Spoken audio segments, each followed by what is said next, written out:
Exactly. It makes, it's what we've got. We achieved the mission, and Right. we should have gotten out of there after we killed Bin Laden.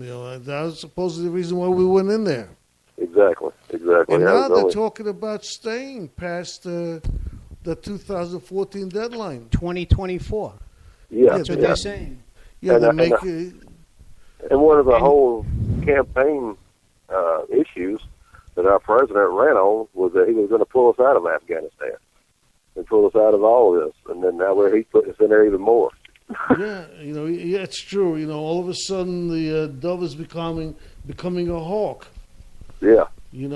It's like every president, once he comes into office, no matter what side of the he's on, they all seem to enjoy the power and having a little war. Oh, yeah. Well, but the office does change the person. I mean, you go in idealistically, and then you find out, as Obama is finding out now, you have a Congress that doesn't want to do any business at all.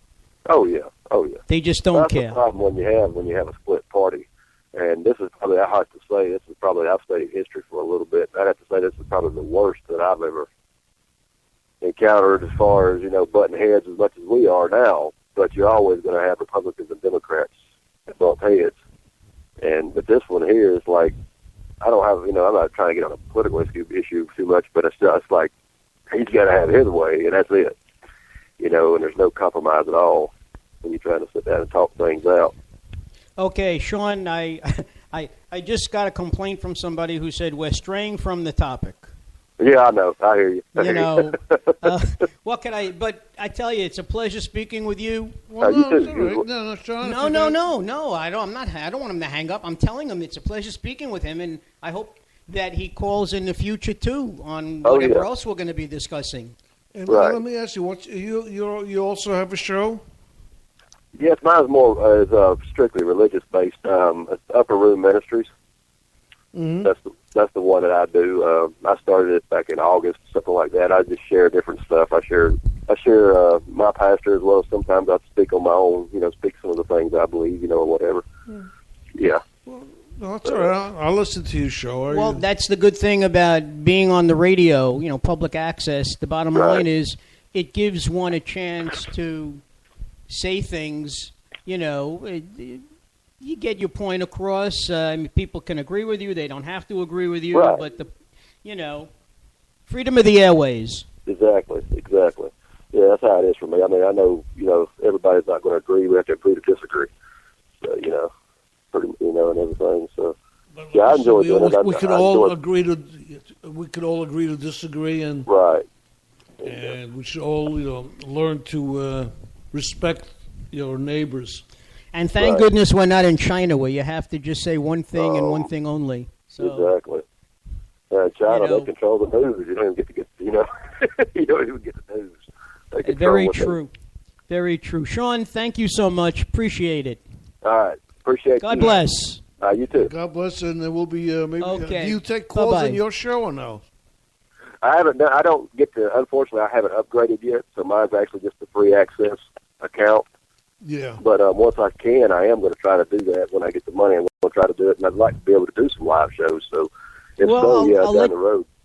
I'll let you in on a secret. We're doing smoke signals right now, so we just hope the fire department doesn't get wind of it. But what could I tell you? Anyway, that was my poor attempted humor. Hey, listen, we're only using. You're actually calling us on a Skype telephone number. Oh, and okay. And it really works well. Right. Yeah, it does work well. I might have to try that. The number costs $19 for 3 months, and you get your own number, and you can only receive calls, so it's perfect for this. Right. We don't call out, so. Yeah, when the time comes, I'll definitely look into that. Without that phone number, Felix doesn't get any calls at all, let me tell you. Yeah, and besides... He's a very lonely person. Exactly. And, and besides, I don't know about you, but we don't play any music at all. I don't do it. If I was doing a live broadcast, I do have one, like if you go to my thing, I got a collection section. I do have one that's got like just gospel music that I've put on there. But if I was doing live, I wouldn't. If I was doing live, I'd just do discussion, yeah. But it's very hard without having people calling in to last more than 25, 30 minutes. Right. Felix and I have been watching the clock many times during our broadcasts, and we get saved by the bell, sort of like 30 minutes into the show, somebody will call up, and it saves us because it brings us to the end of the show.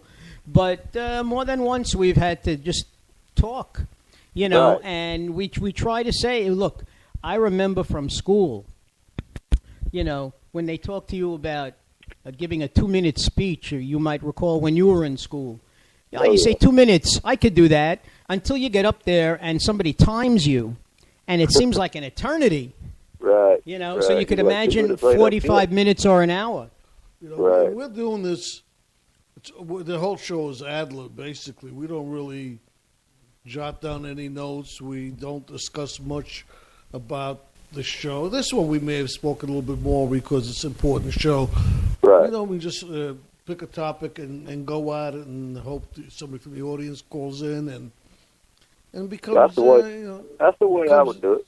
To be honest with you, that's probably the way I'd do it. I mean, I'd have a topic, maybe a few little things in the back, that I'd have some notes written, not a lot of notes, just something, about that, and then I'd just go from there. That's how I'd probably do it. Okay, listen, believe it or not, I've got another call. Okay. I hate to cut you off, but that's all right, we got to move on. Thank you. Thank you very much, Sean. Thank you you. too. All right, you're on Trucking to Heaven, and who's calling, please? Man, this is Dan, Felix, and Mark. How you guys doing? Hello, Dan. How are are you? I like good guys. I like the topic. I'm a youngin'. I'm 40 years old, and Wait a second. You're not young? You could be my son. You're not young. I'm learning more about this fascination. I shouldn't say fascination, but this intrigue with JFK. I'm learning that Lyndon Johnson was sworn in on the plane with JFK on the cellular plane dead, and with and this is Kennedy with blood on her shirt still. I don't understand.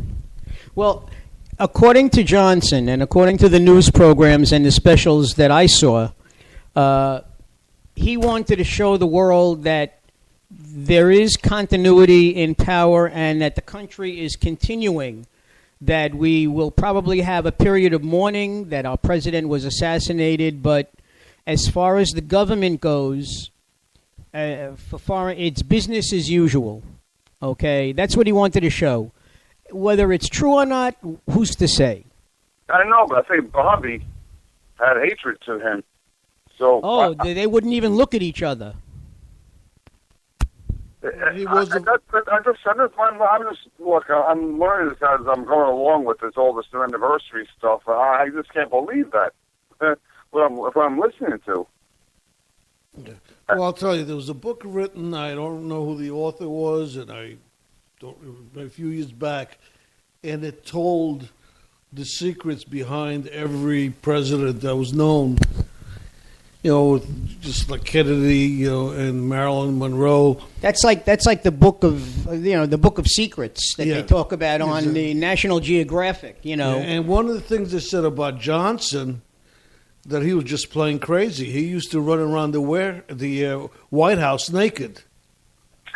Well, I don't know about who would want to look at him, but that's beside the point. I do believe Johnson was power crazy. Okay, he was that way when he was the Senate Majority Leader. He was a true politician. He knew how to get things passed because he knew which people owed him favors. He knew how to twist the arms of certain senators. He knew how to apply pressure to the House of Representatives. And Johnson, look, if Johnson didn't fall prey to the generals in Vietnam, Johnson's presidency could have been 10 years long, finishing out the 2 years for Kennedy, and then running on his own. I for know, 2 but terms. But Johnson thought he was finished. Excuse me? Johnson thought he was finished as vice president. That's probably why he did all that.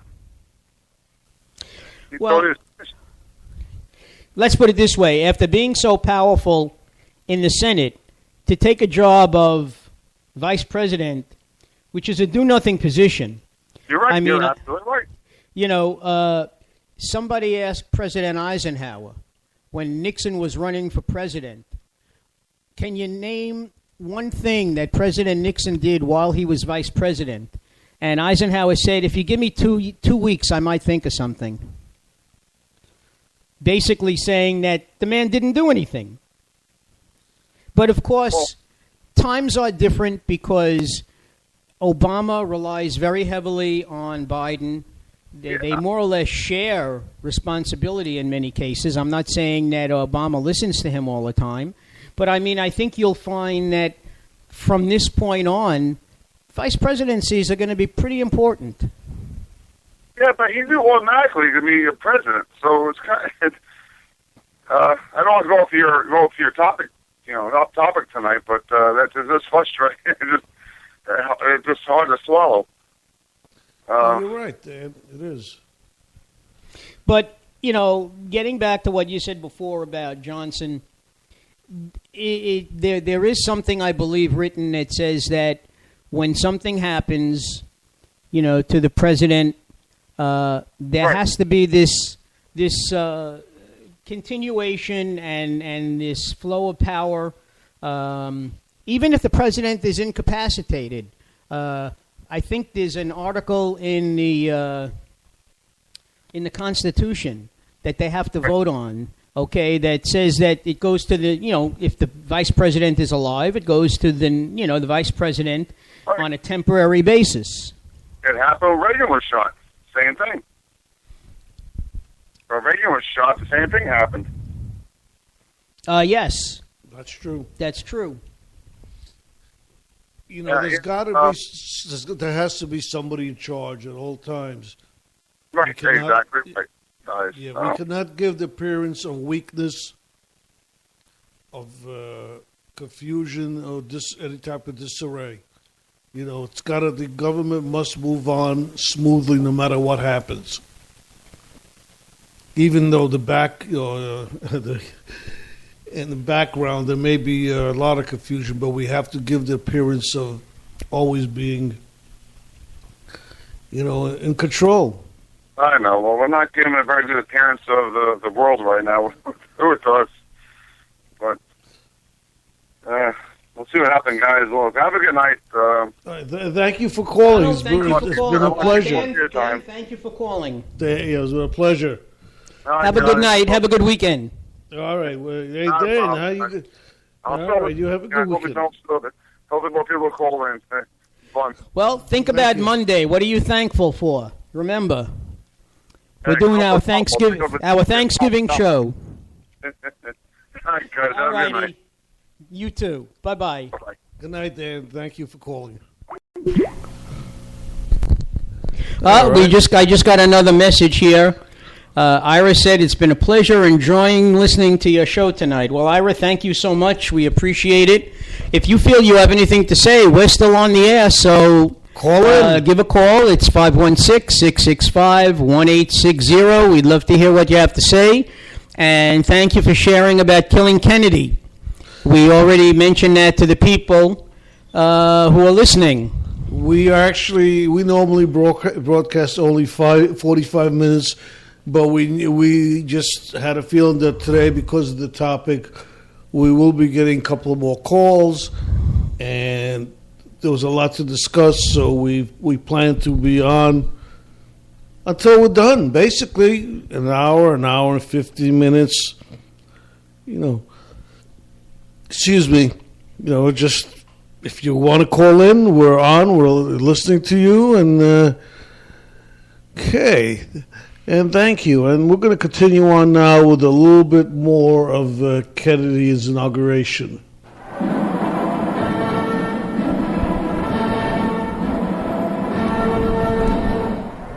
You, John Fitzgerald Kennedy, do solemnly swear I, John Fitzgerald Kennedy, do solemnly swear that you will faithfully execute the office